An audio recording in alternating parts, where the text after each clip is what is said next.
This is your main man RJ from the Ringside Rant, heard only on the Visionaries Wrestling Network. So go over and subscribe across all your major platforms, iTunes, Google Play, SoundCloud, and Stitcher to hear every great interview I have every Monday on the Visionaries Wrestling Network. Go over and follow the show's page on Twitter @_Ringside Rant.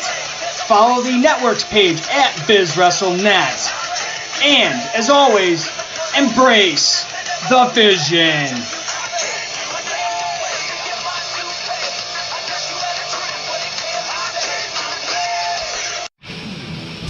Hello, friends. This is Spencer Love, your host of Over the Top Rope on the Win Column Sports Network. Don't forget you can head to wincolumnsports.ca for all of your previews, reviews, and breaking news from the world of wrestling, be it your major promotions or from the great province of Alberta, Canada.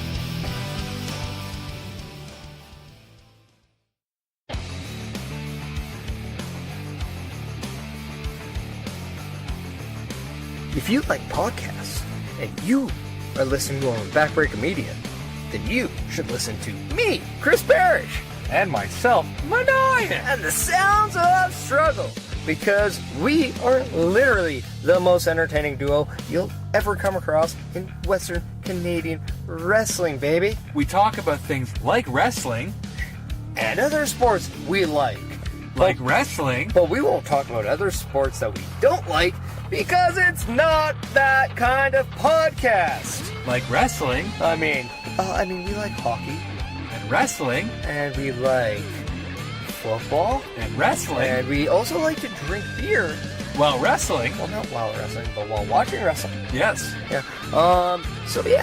If you want to get into a conversation with Maniac and Chris Parrish, then you need to tune into the Sounds of Struggle live on Backbreaker Media. Every Thursday. That's when we hope to drop, but sometimes Mike Malawany doesn't do his job right. Or we're too drunk to forget. Yeah, that happens too. Yeah. He can bleep out the swear word, because we weren't supposed to do that. Oh, but I'll try not to swear. I can't do it. Yeah. Let's face it, the two of us, we're real. And spectacular. And we're a little bit of all right. Yeah. We're also strugglicious. That we are. That was kind of the key. We're supposed to be strugglicious. Oh, sorry, I'm drunk. Yeah. So, if you don't want to listen to us, then no. You're stupid, because we're entertaining. And if you want to listen to us, then, come listen to us on Backbreaker Media. Yeah. What he said. Later, bitches.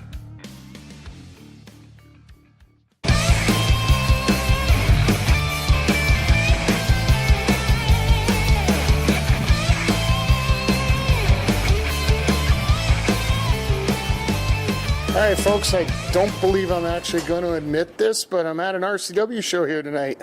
We actually, it's been a year. It's been 13 months. And we're covering the RCW Rise from the Ashes show.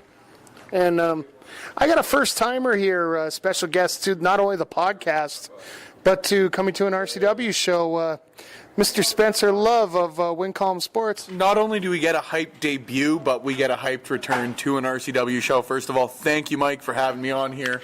Thoroughly appreciate it. Let's talk some wrestling. It was a very interesting night of wrestling. I think that's the best way to put it. Yeah, interesting would be exactly how I would put it. I think, just to give it an overall here, I think it was a great first experience for a show. Seeing tonight makes me want to come back and watch another show from RCW. That being said, I'll let you introduce everything. You know I've got my comments on a few things that happened tonight. You just get it started off. Well, going into this night, I did warn that typically when you're going into an RCW show, you're looking at it sort of an ECW environment. Yeah. It's more of an adult crowd. The ring is a little bigger. It's certainly not PG. Yeah, I would say that to say the least. What were your impressions of the RCW atmosphere even before the card started? Oh, man, definitely unique. Like I said, the biggest thing I notice is you go to shows that are not that this isn't kid-friendly, but you go to shows that are more family-friendly. You talk about your PWA, your MPW, those sorts of, even CWC, if you want to go down to Red Deer. But this, for me, I'm an ECW guy from when I first even started wrestling. So from watching wrestling, this for me was just such a blast. It's it's really, really nice. I don't know if you want to blurt this out to see signs like "F-U Pride" or stuff like that. I enjoy it. Oh, trust me, when I'm covering these shows, I do have to allow for a little bit more colorful language at Perfect. times. I appreciate that. Don't worry. I won't go through. Especially when you have the 6-year-old shooting the bird at certain wrestlers during the night. One of my favorite moments from tonight's show, I got to watch probably, like you said, 6 to 10-year-old child. We'll put him in that little demographic there. His father teaching him to flip the bird at Big Jesse Youngblood. That was absolutely... For me, regardless of how you feel about it, that's the bonding moment between a father and son that you just love about wrestling. Absolutely. And before we get into the matches here specifically, because let's face it, that's what we want to talk about is the matches, we are joined by ring announcer extraordinaire Kyle Shaw. Kyle, welcome to your debut on Quick Calls here. Thanks, boys. Thanks for coming to the show. What did you think of the show overall before we get going here? I love the show, and I love all wrestling, though. It was a great show, It was fantastic. Absolutely. Well, let's get into these matches because we might be a little bit more critical than others when it comes to a few of them here tonight, as Spencer laughs in the background here. But we started off with... It was so bad. There were spots, but I'm going to let you get to those in a moment. Let's go match by match. There we go. Right off the bat, we had Pride, along with the new RCW Women's Champion, Envy, who won that title in a triple threat match against Angelica and Kaya March in Calgary the night before, taking on Epic Eddie Rude, who is announced to have... Is it Charles the Pug? It's Carl the Pug. Carl the Pug, my apologies. Unfortunately, he had a flea-related incident and did not arrive at ringside. This match here I found was one of the two best matches of the night. It ended up with Pride getting a roll-up with the tights and getting the 1-2-3. Spencer, your thoughts on the match? I'll just say it. I think it was match of the night, for sure. This isn't even to sort of slag the main event or anything like that, but, watching a guy like Pride wrestle, I think he's one of the most talented guys on the Alberta scene right now. He gets it. Even it's an opening match on the card, and you see people getting invested in it. Rude for me in my first experience with him was a talented wrestler. I think that Pride just sort of brought him up to another level in this match, and I think the right guy won. I think that Pride's a guy that you should really be getting behind, and people may boo him. He does get the signs that may have the less than PG language there, but I think that Pride is just too talented to not win matches like this. And that's nothing against Rude whatsoever. I think the guy's talented in his own right, but Pride is a guy I can see carrying a championship for this company within the next sort of 6 months. Kyle, your thoughts on the match? I'd be very surprised if Pride doesn't have a championship long before 6 months. Now, don't get me wrong. I don't have any inside information here or anything like that. But we wouldn't spoil anything anyway, trust me, folks. They don't like us enough. Yeah, no, to keep us on totally. the That's not what I'm about. That's not what I'm here for. But you just watch it, and you got the dynamic between Envy and Pride. I mean, one thing we didn't mention was that Envy, she got up on the ring apron there, and she hooked That's what I was going to get to here. She basically turned the match around where a little distraction was all that she needed in order to get Pride the advantage to get him this victory here. So, yeah, it was a good match, man. And I mean, the things between Pride and Epic Eddie, it's been going on for a little while now, and I expect it to continue. Yeah, I would have to disagree there. I think, and we'll get to it in a bit, but with the results from the end of the show, I think number one, you bring up Envy. I think she picks her spots perfectly as far as getting involved in a match. She's a very, very smart wrestler or manager or whatever you want to put her in this role with Pride specifically. But she gets involved in a match at the perfect time. She got involved at the end of the show at the perfect time. She's a very, very smart wrestler, and I think that like I said, maybe Epic Eddie and Pride go on. But I think Pride's going to move up and challenge for a championship sooner rather than later. Well, we'll have to see here. Let's move on to our next match here. And this was a triple threat match with Gunnar, the Pagan Destroyer. Gunnar!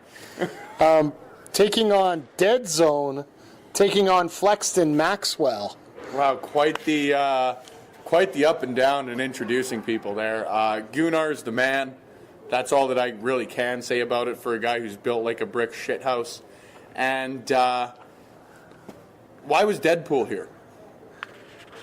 If you guys haven't seen Dead Zone, he's a certain particular to entertain at this point here. I don't need you to say the name. I don't want you to get caught with any licensing issues here. But yeah, he looked like very much a pool of the dead. However, he also looked like something else, and that's victorious. Yeah. After a snap suplex, of all things, on Flexton Maxwell, float over cover 1, 2, 3.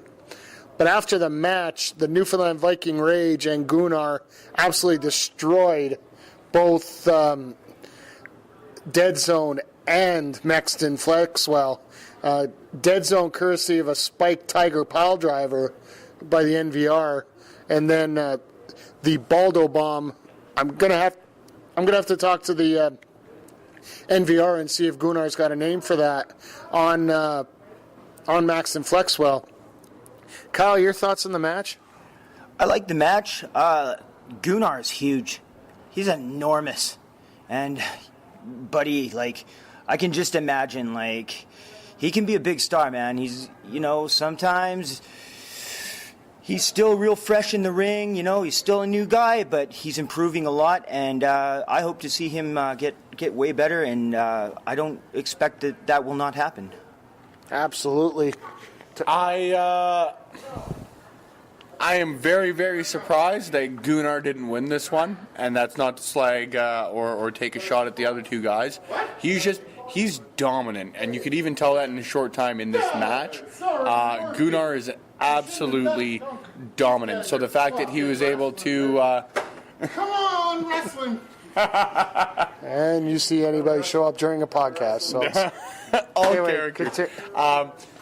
Gunnar was just, to me, he was too dominant through the entirety of that match, that he shouldn't have won it. That being said, Dead Zone picked his spots, and I brought it up about Envy earlier. Dead Zone, not my cup of tea, to be quite honest with you.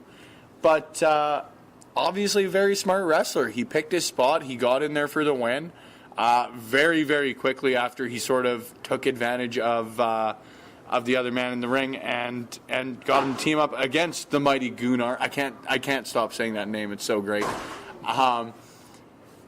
As soon as they got him out of the ring, Dead Zone was ready to pounce and stole a victory. I'm comfortable saying he stole a victory here tonight. Well, by hook or by crook, it's still a victory, so that's all that matters here. But moving on to our next match here, we got the Universe Zach Mercury, the British Commonwealth champion, taking on the Canadian Hercules, Tyler Colton. Now, Colton, for me, is one of the wrestlers that impressed me the most throughout Canada, especially during his tours with CWE. Unfortunately, he did not get the victory due to the team of Dirty Inc., which is Sweet Daddy Soul and Cameron Stevens with that rat Mike Jones came out and attacked Zach Mercury, giving him the victory here. Kyle, I'll let you go first. What did you think about what's going on here? Well, I mean, I can tell you that Sweet Daddy and Cam have had it out for Merc for a while. Last night in Calgary, we had those boys and a couple other guys. They came down to the ring with picket signs and everything, so I think there's some trouble brewing between those guys. Well, I think the picket signs are directly related to Mercury's finishing move, the overdrive, which is leg... The overdose. Overdose, sorry, my apologies. Basically a leg drop off the top rope, if I do... Nope, more of a... He gets the guy up sort of like a... Sort of on his shoulder for like a dominator and then spins him out into a slam. Oh, okay, fair enough. Yeah, I could see why they don't want to take that, but Sounds like it hurts. Spencer, your thoughts on the match? You know, to be quite honest with you, I thought it was a good match. I don't really have anything in particular to say that was a strength or weakness for either man. It's one of those matches where I don't want to sit and talk about for too long, so I'll just say that it's something that you've got to watch when it's eventually up. I forget, actually, to be quite honest with you, the guy you introduced me to tonight that's filming the shows, but RCW does have their own personal cameraman, but we always recommend Front Row Mafia member Sane Fan to check out the videos. SANEFAN. He's got the camera phone out, and he does some pretty good views of these shows. And from what I hear, some of the fans next to him were doing some play-by-play tonight, so that could be rather interesting to say the least. yeah, I would just say it's one of the matches that I would say it's there. Yeah, it's there. You have to check it out. Form your own opinion. There's your official Spencer Love opinion. I love how you could segue here, because, folks, if anybody's listened to the last time that I covered RCW for quick calls, you know that I got a little bit of animosity for a man in this match upcoming. First comes out Thaddeus Archer and announces that there is going to be a bounty on Steven Styles' head. Any wrestler in any promotion can come in and take out that bounty. Folks, got some ideas. Just remember, I am a GM of one of the promotions here in Alberta, so yeah, I'm just going to leave that there. But then we go ahead. Anything you want to say, Kyle? I just got to say, you guys mentioned Thaddeus here, and I mean, cheap plug. Check out the Thaddeus Archer Report, the Archer Report on YouTube. It goes up every Thursday. Just do a search for Thaddeus Archer III on YouTube. All the videos will pop up. I've hosted a couple episodes myself, and I mean, I've done a very good job of it too, sir. Oh, thank you, boys. I really appreciate all the feedback. It's been super cool to get the opportunity to work on it. Unfortunately, I do have to take off because we're working on some stuff right now. I don't mean to be like rude or anything, and I would love to go through the rest of the card. It's but all right. I also got some important business to take care of. I believe Thaddeus is beckoning you as we speak here. So I believe he is too. So. Mr. Shaw, thank you for joining us here. The cheap plug in there is because Dad's calling you. Hey, thank you, folks, for listening. And as always, tune in to Quick Calls with Mike the Ref. I'll see you around, boys. Thank you so much. We'll see you later. All right, folks. Kyle's gone, but that might actually be a good thing here because I got a lot of space to fill. yeah, well, I really don't want to comment on this next match personally because anything I say will deem to be bias. I would rather let the gentleman who is at his first RCW show describe this next match. We got Steven Styles taking on the Boston Bruiser, Kevin O'Doyle. Styles ends up winning this match with a clothesline. Which sucked. You know what? I could give some kind of descriptions here, but you know what? Have at her, Spencer. You know, I'll just... this match sucked. It really, really, really, really, really, really, really sucked, Mike. To be honest with you, I never want to sit here and slag wrestlers between both Kevin O'Doyle and Steven Styles. I'm sure the both of you could kick my ass. That's an absolute given here. But this was an absolutely bad match. It was slow. It was unathletic. It was a match that made me very excited for the next match because then I believe that professional wrestling is still something that's a legitimate sport. After this match, I didn't believe that that was a case, and it really left me questioning my passion for what I do for a living. I like to pride myself on the fact that I go and I watch the best promotions in Alberta, put on the best wrestling matches in Alberta, and of the matches tonight, this one definitively proved that there is still bad wrestling out there in Edmonton and, you know, the general Alberta area.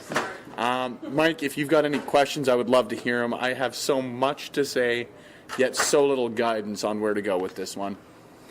I really don't have a lot to say about this because, to be honest, between the ring gear not fitting properly, the Get a belt, and if you're gonna wear genie pants, get properly fitting genie pants. between that and just the delayed reactions to anything that was happening in there, When there was a reaction. fair enough. When. You know what? I'll be frank. You know, like I could keep piling on this match, but I really don't want to at this point. It's best that we just. You think we should just move on at this point? Yeah, you know what? I agree. I guess my final thoughts on this one are I'm very excited to see what Styles can do when I come back, because this isn't to say that I won't be coming back. I thoroughly enjoyed, like I said, coming to tonight's RCW show, but it was just, I don't know if it was a clash of styles. No pun intended, honest. 100% no pun intended. I don't know if it just wasn't their night. I didn't enjoy this match, and it's very rare that I'll sit and say that I didn't enjoy this match. Yeah, and frankly, I want to see something positive going forward. Yep. And this storyline about the bounty, who knows what's going to happen out of it. I think the storyline implications for it are absolutely fantastic. I think that there's especially I like the fact that they brought up from any promotion. I think that adds a lot of dynamic to it. Yeah, it absolutely does. Maybe and there's an open challenge. Maybe there's something along those lines that comes out of it. I'm very excited for where they go with that in the future. And I don't want to use a pun for what we're going to be talking about later on here with when I say dynamic, but the only other thing I'll bring up really quickly is this was a match that brought a lot of the card down, in our opinion. Now that we're sitting down with a little more of a second sober thought about it, second thought, Mike. Well, I don't know about you, but I'm sober, thank you. Okay, then you really don't know about me. Anyway, let's get on to the next match. Okay, moving on. Following that, we had Big Jess Youngblood, who personally is one of my favorites in this company, taking on Barricade. This one here, Barricade was definitely throwing his weight around, being the aggressor throughout most of the matchup. Jess managed to find that little crack in the armor here, got his spear in, and ended up getting the 1-2-3. Your thoughts on the match? Perfectly done, I think. I think that Barricade comes out of this one looking absolutely fantastic. The guy can obviously wrestle. And I will say off the bat, I was hesitant on him coming out. You know, I'm not a big gimmick guy as far as something like that goes, but I think that he came out and he proved himself to me. I'm very, very excited to watch another Barricade match coming out of it. That being said, Big Jess Youngblood, like, holy shit, what a wrestler. Like, you bring up he's one of your personal favorites. I know a lot of other people I've spoken to have spoken highly of him. Man, does he deserve all of it. He really, really does. And, you know, maybe he didn't get as much offense in tonight as he would have liked. But that's number one, a compliment towards Barricade. The guy kept down a guy who is just a powerhouse. He kept him out of the offensive zone, to put it in the layman's terms of it. And number two, like, he's an opportunist. The fact Youngblood came out, didn't get a ton of offense in, and still wins this match. What a job well done. Absolutely, definitely. Okay, another interruption here. We get a lot of those when we're doing quick calls. I'm sorry if you haven't realized that here. We're a lot more popular than we think we are. Yeah, strangely. But after that was intermission there, and coming out of intermission, we had the tag team championships at stake with the Newfoundland Viking Rage, Andrew Hawks and Vince Austin with Gunnar, taking on Dirty Inc. of Cameron Stevens and Big Daddy Soul with Dirty Mike Jones. Your thoughts? I got to give your thoughts on the Newfoundland Viking Rage. Because I know I hyped them up to you before we started, including Gunnar. Yep, Gunnar. Your thoughts on the NVR? Number one, I hope people are starting to realize I'm never going to hear Gunnar's name mentioned without giving him an aggressive shout-out. He's the man. I see a lot of potential in his future. That guy's going to go far as... But how about the NVR? I'm getting there. Don't worry. he is perfect. You know, it's odd to say that a big guy is complimented perfectly. He is complimented perfectly by the fact that he is surrounded by two guys who are obviously so good at what they do. This was the first match of my even RCW show, like we've said, but to watch those two guys live for the first time, I thought you were overselling them before I saw them. They were absolutely fantastic. I thought that they really elevated Dirty Ink, just to sort of sidetrack there as well, because there's just something to be said about their veteran experience. Like, they just clearly know what they're doing in the ring. I guess sort of breaking the fourth wall here, but they obviously can lead a team to look good, you know? Absolutely. I think... And, well, regardless of that point here, they still managed to come out with a victory, though. Yep. With that Spike Tiger it was deadly. pile driver on Sweet Daddy Soul. And, but I don't think that's really the point of the match here. What happened after the match, I think, is a little more shocking, as Vince and Gunnar end up bringing out some doors for guys to get put through. But then out of nowhere, the team of Onslaught, for our MPW fans that are listening, Brutal Braden Lewis and Dynamic Dean Richter come out and attack the Newfoundland Viking Rage and put them through those doors. Where did they get the doors? I think that's the one issue I've got with this is, like, I've never taken a door off its hinges and thought, shit, this will be useful later, and brought it around with me for future use. You mean you don't keep doors on you? No, I don't keep. I'm more like a cabinet guy. I think cabinet doors, they just work better. You can carry them around easier. Most of them fit in a backpack. Works much better than the full-size doors. And these were French doors. These were not just regular doors. Ergo, making them more difficult to carry. But that's neither here nor there, Mike. We're not an interior decorating podcast. We're a wrestling podcast. I just thought that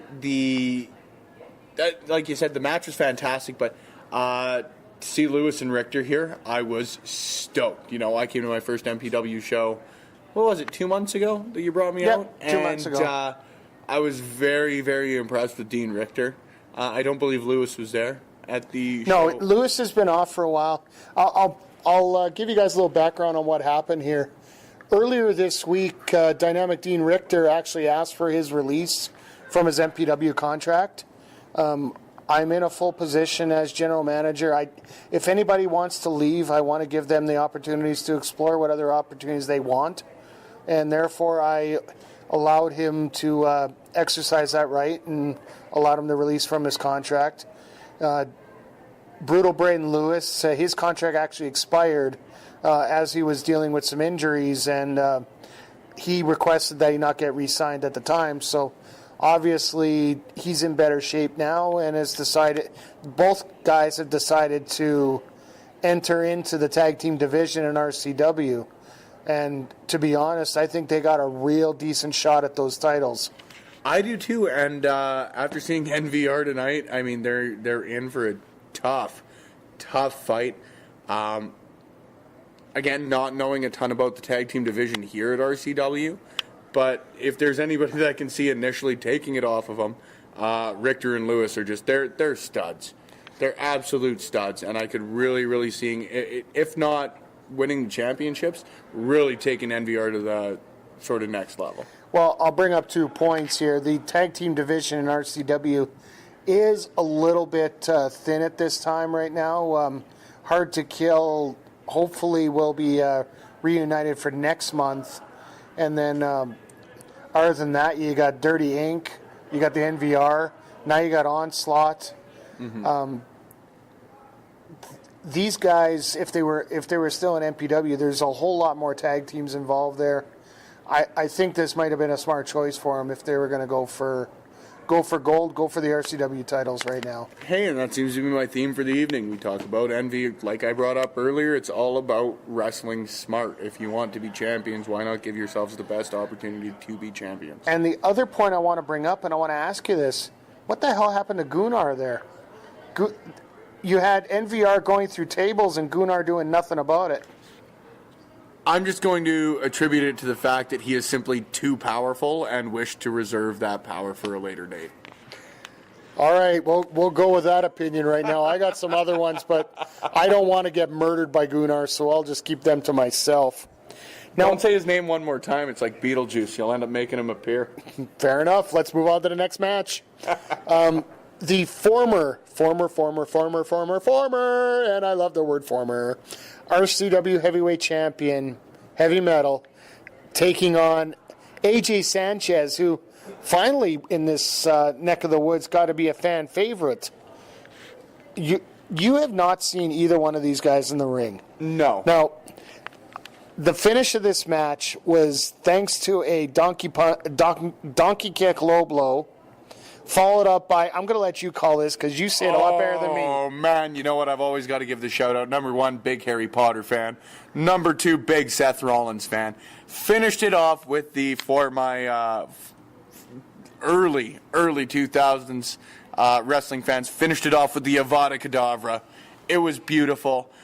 The other early comment I have to make just in general about this match is it is upsetting to me that heavy metal does not enter the ring to the song Heavy Metal by Don Felder. Big missed opportunity as far as I'm concerned. I think if your name is Heavy Metal and they have a song called fucking Heavy Metal, what are you doing? Either way, you know what? It's his music. When you see this, heavy metal and AJ Sanchez are two of the best big men in Canada. Yep. The stuff that Sanchez was pulling out here, my God, was it insane. Yep, and I talk about heavy metal first because the guy's obviously very talented. I don't think there's a lot to say outside of that. He's a guy I would recommend to basically anybody that's listening to this podcast, even anybody that's not listening to this podcast. I'm sure you're going to hear about him from myself sooner rather than later. But Sanchez was just a stud. What an absolute stud, and I am very, very lucky. Of anybody I was watching for the first time tonight, he may be the guy I'm most excited about in the future. He's, like you said, he's built like a brick shithouse, but he moves like a guy who isn't, you know? He moves like a cruiserweight. Yeah, he's agile, he's quick. Just a combination where he had heavy metal in the corner there that he finished off with the cannonball.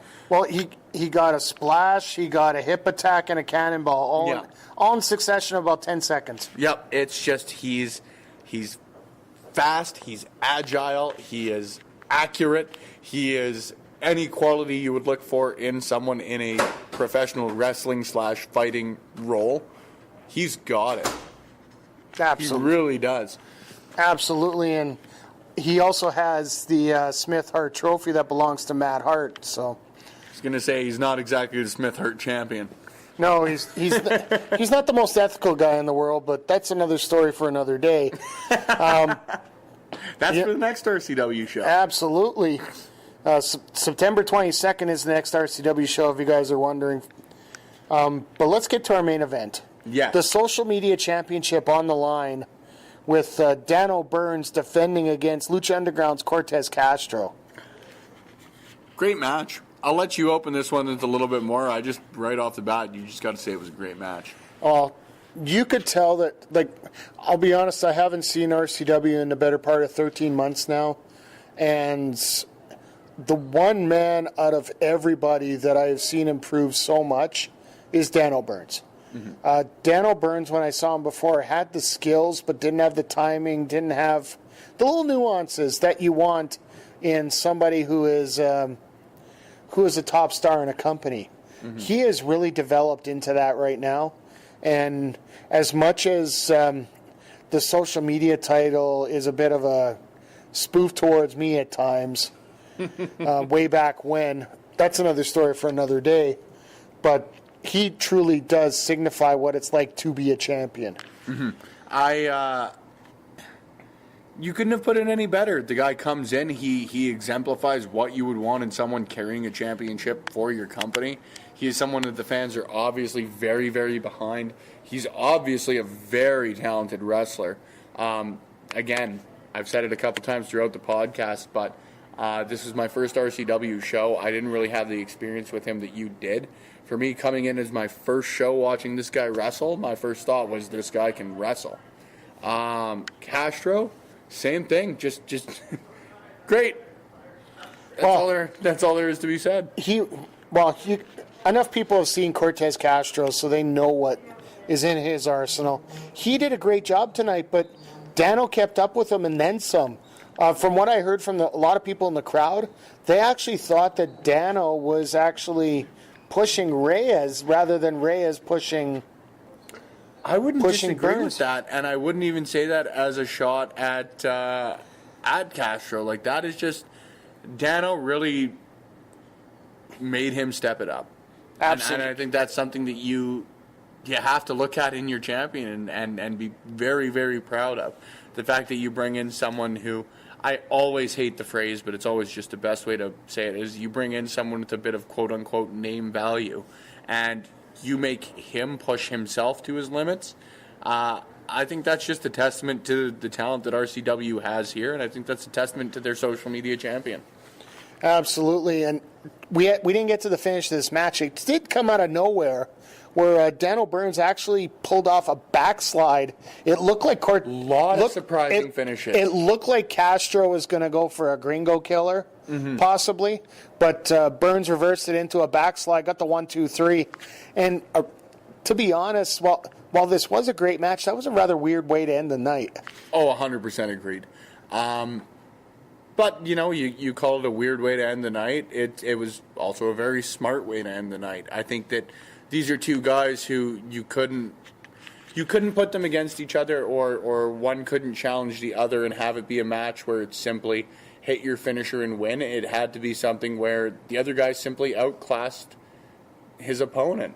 And I think that, you look at something as simple or as commonplace as the backslide being the thing that beats a member of the Lucha Underground versus a social media champion.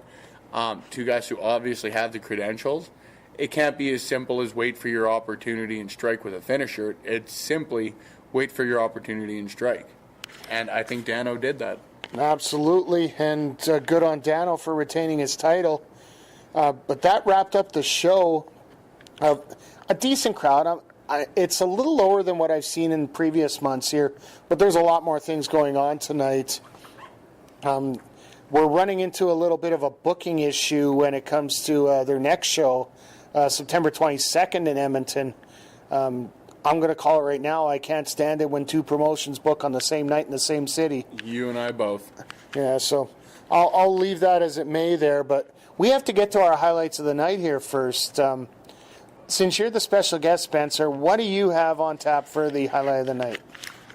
I'm not going to keep it to a match of the night, because if you're asking for a highlight, that's a very different thing. I think my highlight of the night was honestly probably the Sanchez match. I really, really enjoyed that, just to sort of see where he stood as far as just a wrestler goes. But the highlight of the night was just the overall finish to the show, with Pride sort of not calling out, but himself and Envy attacking Dano. I think it was very, very surprising. I think that, like I said, Pride is a guy who's not destined. Destined isn't the right word, but he is someone who should be. Let's face it, he's the CWC Alberta champion for a reason, and I can't see him gaining more titles everywhere. I can see him grabbing them all over the place. So I 100% agree. So that was definitely my moment of the night, because it was a wrestler I'm very excited about watching in the future, taking a shot at another championship. Obviously, with the RCW Women's Champion in your corner, it would be pretty cool to see two championship holders in the same faction, group, whatever you want to call them. I think they're planning on making it a faction, but do you really want to talk to Envy about it? No, not at all. No, me neither. He seems miserable. Oh, absolute grouch. My highlight of the night, I'm going to go with the opening match with Epic Eddie Rude and Pride. Got the crowd going. Crowd wasn't ready for it. No. I'm going to call this right now. Crowd wasn't ready for that great of a match. Yep. It was absolutely a great match. It just, like I said, the crowd wasn't ready for it. If this match would have been placed right before intermission, I guarantee you the crowd would have been hot for the remainder of the night. Yep, I wouldn't disagree with you there. I really wouldn't. And from there, we go to our surprise of the night. Your surprise, Spencer? I know surprises are a little hard for a guy that's been to a show for the first time, but Surprised that Styles was that bad. I'm glad you did that, not me. So I'll go with the easy one that was spoiled for me, but not for anybody else, and that's the return of Onslaught into RCW or the debut. Fair enough. My non-shot at someone else surprise of the night. That would have to go to that because I thought, and again, as someone who has only been to a few MPW shows, I thought I saw Dean Richter there earlier in the evening, but I sort of blew it off to the fact that I was seeing things or he wouldn't be at a show like this, and to see him appear was just so cool. Well, I'll tell you right now, I encourage all my wrestlers to go out to every show because we're here to support indie wrestling regardless of brand. So absolutely. Do you have any final thoughts before we start plugging ourselves and wrapping this up? You know what? I just have to say overall, I've taken my shots in the podcast. I've given my praise in the podcast. Number one, thank you for having me. Number two, I'm very excited to check out another RCW show. I think regardless of the sort of shots I've taken or the slags that I have made, this was a very, very well put together card. I'm very excited to come again on September 22nd, sort of depending on if it's either myself or the co-host of Over the Top Rope on the Win Column Sports Network, Hayden Love. One of us will be at either show, and I'm happy to go to either. I think is the biggest takeaway I have from this show is that I'm very excited for any wrestling event to come to Edmonton. All right, folks, if you heard a little bit of an audio change here, we actually left the building. They were done taking down, which is a small miracle here. Overall, I have to say that the overall product of RCW has improved. I know Spencer can't comment on it because he hasn't been to the last couple. This show, to me, honestly, was a little bit of a hiccup, but it really wasn't that bad compared to what you would have seen approximately 13 months ago when I left RCW. RCW is on the rise, and it's more than apparent here. And I hope everybody gets a chance, if they can, to check out an RCW show or check out the footage online. It definitely is worth it. I do hope that there is a little bit more intermingling of talent throughout promotions. Amen. That's a fight we can get into another podcast about another day. That's a full subject podcast. That's not a quick call. I know that our friend Thaddeus Archer III has a lot to speak about that as well, especially in the Edmonton district. So maybe we might have to get a super summit of general managers in to talk about it. So, but before we go, you are a nut about plugging stuff. So you know what? Plug your stuff. I like plugging everybody. I like plugging the things that I think are good. So first of all, I will give my shout out for yourself right off the bat. No, I'm doing plug it. Plug yourself. Fine. I'll plug myself. Okay, fine. I'll plug myself first. Damn it. My name is Spencer Love. I am the owner and operator of WinColumnSports.ca. You can find your previews, reviews, and breaking news for pretty well every sport in the world. I do wrestling. I love wrestling. I host a podcast on wrestling that you can find on the Win Column Sports Network. So tune in on Fridays, generally Fridays, depending on when the pay-per-view schedule is. You can tune into Over the Top Rope, hosted by myself and my co-host Hayden Love on Win Column Sports. As members of the Win Column Sports Network, you'll get to check out ourselves, the Fry and the Guy Show, the Is It Over Yet podcast. We are the shield of the wrestling podcast world. I would highly recommend you check out, even if not ourselves, those guys. Mike, I'll let you plug yourself, but I will say... Whoa. Before you stop that, there's some breaking news about what your podcast is on next week. Okay, you know what? I will plug that one. Exclusively announced right here at the end of this edition of Quick Calls. Very excited to announce that next week's Over the Top Rope will be featuring an interview featuring PWA champion Sheik Akbar Shabazz. Sheik, thank you for coming on the show. I was honored. I don't know if you're honored to appear on my show, but I can't tell you how appreciated it is. So check out next Friday's edition of Over the Top Rope on the Win Column Sports Network, which features the Fry and the Guy Show and Is It Over Yet? Mike, I know you're about to plug yourself, but I will give you my plug. Listen to everything on the Backbreaker Media Network. It's filled with wonderful people. Well, thank you. The main reason why I wanted you to plug that is because I wanted to make sure that every promotion in Alberta was covered on this. And now that I'm going to mention PPW right now, all 5 are covered, so we're good here. Beauty, we're set. Our next edition of Quick Calls, we're actually having a split Quick Calls here next Saturday, as Spencer is going to be joining Andre C. and the gang in Edmonton for the PWA show coming up, featuring a gauntlet for the #1 contendership for the aforementioned Sheik Akbar Shabazz's title, as well as Team Flex Appeal gets their, was it 64th try at the tag titles? 89th? 89th against Team Hall of Fame here. I don't know what kind of politicking Bobby Sharp does, but I want his lawyer. I was going to say he's good at it. And I'm going to be covering the CWC Dark Side show from Festival Hall in Red Deer, featuring a main event for the Alberta title. The man we mentioned earlier tonight, Jack Pride, is looking to take out once and for all Mr. Saturday Night Dylan Stone. So that is going to be a hell of a night. Barn burner. Just make sure you check us out on Twitter at Backbreaker Media. We're Canadian, so we don't need the A. I am Mike the Ref on Twitter. You can catch us Facebook.com/Backbreaker Media. All the crap's in the show notes. I don't need to worry about it here. Just a quick reminder that both Spencer Love and myself will be at Beercade for the SummerSlam pay-per-view. I believe both of us will be getting there for the main show around 5 o'clock. They are having an arm wrestling contest at 4, so please feel free to stop in, say hi. Tell them that we sent you there, so maybe we'll get a little bit of perks in there. And if anybody's looking for tickets for MPW Face-Off, September 1st, I will have tickets on me for sale there, $15 a piece. Spencer, it's been a pleasure. Mike, it's been my pleasure.